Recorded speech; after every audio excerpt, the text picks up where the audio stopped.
सो अगर आपकी फिशेस को इनमें से कोई भी प्रॉब्लम है, जैसे वो सुस्त हो जा रही है, डाइजेशन नहीं है प्रॉपर, फीड नहीं ले रही है, या बहुत सारे रीजंस हो सकते हैं इंटरनल हेल्थ के रिगार्डिंग, सो इस वीडियो में आज हम आपको बताने वाले सिंगल एक होम रेमेडी जिससे आप अपनी ये सारी डिजीज को क्योर कर सकते हो, वो भी इजी 2 से 3 स्टेप्स में।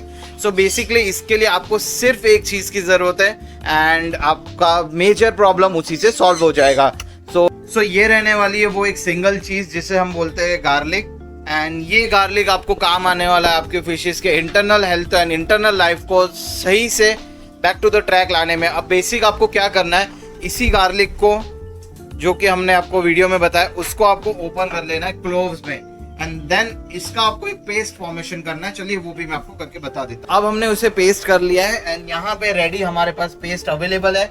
ये पेस्ट को आपको वाटर के साथ कुछ टाइम के लिए रख देना है, 5 to 10 मिनट्स, ताकि जो वाटर है वो भी गार्लिक एसेंस को ऑब्जॉर्ब कर ले। एंड बेसिक उसके बाद आपको चीज़ें ये करनी है कि आपका जो फूड है, चाहे वो कोई भी फूड हो, ऑप्टिमम, कंप्लीट, हिकारी या कोई भी ब्रांड के फूड जो आप अपनी फिशेस को फीड करते हो, उसको आपको इसी सोल्यूशन के अंदर 5 to 10 मिनट्स या 5 मिनट्स मिनिमम सोक करके रखना है। तो चलिए मैं पहले ये कर लेता हूँ स्टेप, फिर आपको आगे का प्रोसेस भी बताते हैं। यहाँ पे हमने जो सोल्यूशन बनाया है उसको आप डायरेक्टली भी अपनी फिशेस के टैंक में इंट्रोड्यूस कर सकते हो, पर मैं प्रीफर करूंगा अगर आप एक हेल्दी रूटीन के साथ फॉलो कर रहे हो, फिशेस में अगर कोई भी प्रॉब्लम नहीं भी दिख रही है, then also you can use this method. So उस केस में आपको जो करना ये है कि आपके फीड जो फिश फीड है उसी के साथ आपके टैंक में इंट्रोड्यूस करना है, ताकि फिश अपनी फीड को कंज्यूम करे, साथ ही साथ जो गार्लिक एसेंस उस फीड में मिक्स है वो भी उनके स्टमक में जा पाए इजीली बिना किसी प्रॉब्लम के।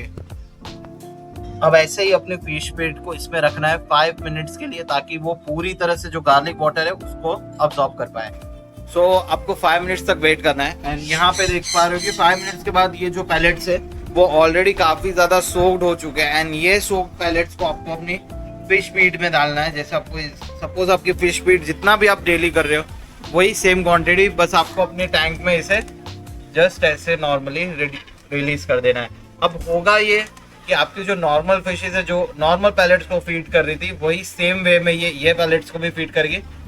It will take some time, क्योंकि फिशेज को हमने ऑलरेडी फीड मॉर्निंग में दिया हुआ है। ये एक सेकेंड फीड है आफ्टरनून की उनकी, क्योंकि हम नाइट्स में अभी विंटर्स में उनको इवनिंग फीड स्किप कर दे रहे हैं, ताकि वो ओवरनाइट उनका डाइजेशन जो है वो काफ़ी ज़्यादा अच्छे से मेंटेन रहे।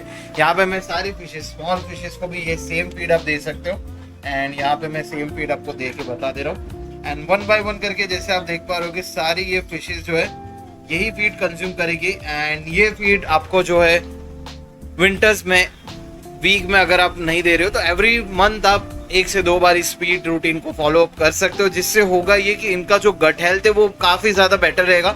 कोई भी इन्फेक्शन या कोई भी पैरासाइट अगर इनके स्टमक में है तो वो next day as a form of white poop बाहर आ जाएगा। एंड इससे आपको समझ आ जाएगा कि आपके फिशेस जो है वो अभी पैरासाइट फ्री है। इनकेस अगर आपकी फिशेस हेल्दी भी है तो मंथ में एक बार ये कर लेना काफ़ी ज़्यादा अच्छा है।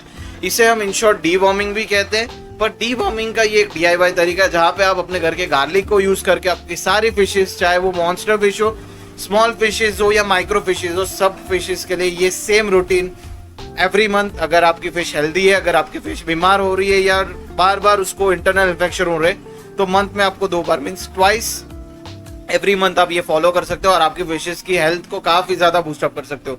सो इस वीडियो में आपको एक डिटेल गाइड दे दिया था मैंने। अगर इसके अलावा आपको नहीं समझ आ रहा तो मेरा नंबर नीचे मेंशन किया गया है, एनी टाइम आप कांटेक्ट कर सकते हो एंड डिटेल्स मैं आपके साथ शेयर कर दूंगा। टिल देन मिलते हैं नई वीडियो के साथ, तब तक के लिए बाय बाय।